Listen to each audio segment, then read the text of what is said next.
Hello po sa inyong lahat mga ka-crypto. Ako po si Pinoy Crypto Trader at sa video na ito ay atin pong pag-uusapan ang tungkol dito sa trailer ng XRP documentary.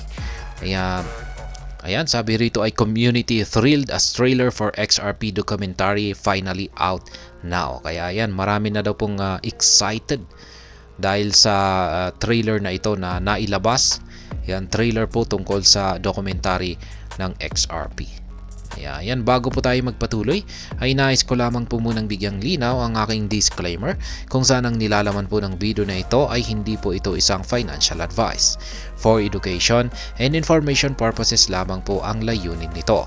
Maliban po dito ay nais ko na rin pong magbigay babala na wala pong kahit anumang group chat ang Pinoy Crypto Trader. At ayan, ang sabi po rito ay excitement abounds within the XRP community following the much-awaited release of the XRP Unleashed trailer, an upcoming documentary centered on XRP. Ayan, nailabas na daw po ang XRP Unleashed trailer.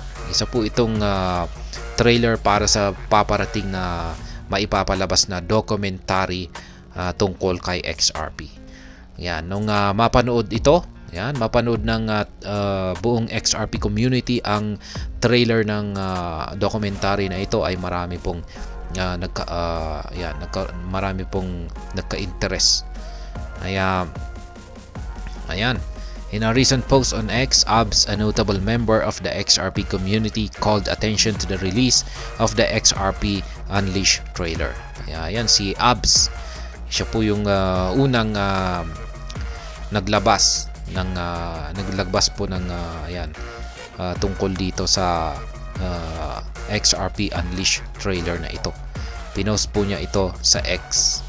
Abs proceeded to share the trailer, prompting community members with a question regarding their interest in viewing the full XRP documentary upon its release on streaming platforms.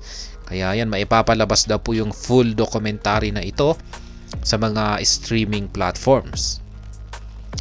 The 2-minute trailer featured prominent figures in the XRP community, including attorney John E. Deaton, Zach Rector, and Valhil Capital. Kaya yan, yung trailer daw po na ito ay binubuo lamang po ng 2 minuto. Kasama po rito yung mga kilalang mga individual dito sa community ng XRP, katulad po ni attorney John E. Deaton, Zach Rector, at saka si Valhil Capital. Kaya yan po si Good Morning Crypto, 3TGMC Crypto. Sabi niya dito ay just in, the highly anticipated trailer for XRP Unleashed is here. Ayan. Sabi niya rito na nandito na po raw po yung trailer na inaabangan ng lahat. Ayan, ang XRP Unleashed. Watch the new footage, XRP Unleashed below. Dito po yan, ito po yan. Pero baka ipi-play po natin yan, ay baka maka-copyrights po tayo. Besides, he created a poll to gauge community opinion with an overwhelming 94.4% voting in favor. Kaya yan, gumawa po pala siya ng poll. Ayan, para sa mga gustong mapanood ang documentary na ito, at saka sa mga may ayaw. At syempre, yung mga may gusto ay yan, 94.4%. The XRP documentary. Notably, the filming company Fruition Production is undertaking the production of the documentary XRP Unleashed. Significantly, the documentary seeks to encapsulate intricate details of recent events surrounding XRP and Ripple, from the US regulatory lawsuit to the ensuing market turmoil, including Bill Hinman's controversial speech granting Ethereum a free pass. Kaya yan, yung documentary po pala na ito ay naglalaman sa mga pangyayari or kaganapan dito kay XRP at saka kay Ripple. Yan, lalo na yung kanilang legal battle dito sa US SEC. The team explored this theme through discussions with prominent crypto influencers, financial advisors, Ripple personnel, and legal experts. In the trailer, Zach Rector asserted that the SEC aimed to assert control over the digital asset realm, leading them to target Ripple, particularly XRP. Ayan. Base daw po sa trailer ay yung SEC ay gusto po nilang i-control or kontrolin ang buong digital asset or ang buong cryptocurrencies. Kaya ayan, dahil dito ay kanila pong hinabol itong si Ripple or ang XRP. He claimed the SEC targeted XRP because the asset posed the most significant threat to the established banking and financial system. Kaya ayan, pinili daw po ni SEC na unahin na i-target or targetin itong si XRP because ito daw po ay nagdudulot ng panganib yan sa mga established na mga bangko at saka financial systems. Ayan.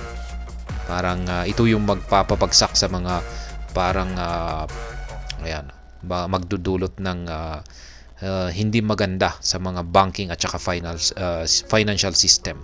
Kaya ito yung hinabol ng SEC, si XRP. Likewise, Attorney John Deaton remarked that the US government could be perceived as one of the biggest bullies globally. He mentioned reviewing the complaint against Ripple, expressing concern about the detrimental impact on individuals who had invested their life savings on XRP. Kaya yan naman po itong si John Deaton. Yan, kung saan ay sinabi po niya na ang US government daw ang biggest bullies. Ayan. Concluding the trailer, Deaton teased Regulatory Capture 101, which he called ETHgate, an enduring scandal about Ethereum's favorable position in the sight of the US SEC. Yan, ito naman po yung parang binigyan po kasi ng free pass. Yan, or parang pinalusot po kasi si Ethereum. Yan, pinalusot ng US SEC. Yan, dapat ay ang unahin po nila ay si Ethereum. Kasi si Bitcoin ay hindi po nila pwedeng habulin si Bitcoin kasi talagang fully decentralized po siya. Kaya ngayon ay syempre si Ethereum ay yan, meron naman po siyang founder, ayan, at saka ayan nga, pwedeng si Ethereum po talaga yung pwedeng habulin ng US SEC dito. Ayan, siguro ay baka si Ginoong Vitalik Buterin yung kanilang kinakarap ngayon sa kanilang mga kaso. Pero ang nangyari po ay binigyan ng free pass itong si Ethereum. At syempre yung pangatlo na pinakamalaking crypto ay si Ripple or si XRP. Kaya yan, pinalampas po nila itong si Ethereum at yung kanilang tinarget ay si XRP. Kaya yan po yung parang pino-point out dino ni Ginoong John Deaton. Notably, the Fruition production team has disclosed that the XRP documentary will be accessible on a streaming platform such as Netflix. Kaya yan, mapapanood po natin yung XRP documentary na ito sa mga streaming platforms na katulad po ng Netflix. Kaya yan, mapapanood natin kay Netflix. Yan po ulit. Ayan, excited po ang buong community ng XRP na mapanood ang documentary na ito ng XRP. At ayan, hanggang dito na lamang po tayo sa video na ito. Sana po ay inyong nagustuhan ang aking paliwanag dito. Kung inyo po itong nagustuhan ay pakiclick lamang po ang like button nito. Para naman po sa mga bago lamang dito, kayo po ay aking inaanyayahan para mag-subscribe. Pakiclick na rin po ang bell icon nito dahil ito po ang siya magsisilbing notification nito sa mga bago kong videos na akin pong ina-upload sa aking YouTube channel na ito. Marami pong salamat sa panonood, ingat po tayo lagi at God bless po sa ating lahat.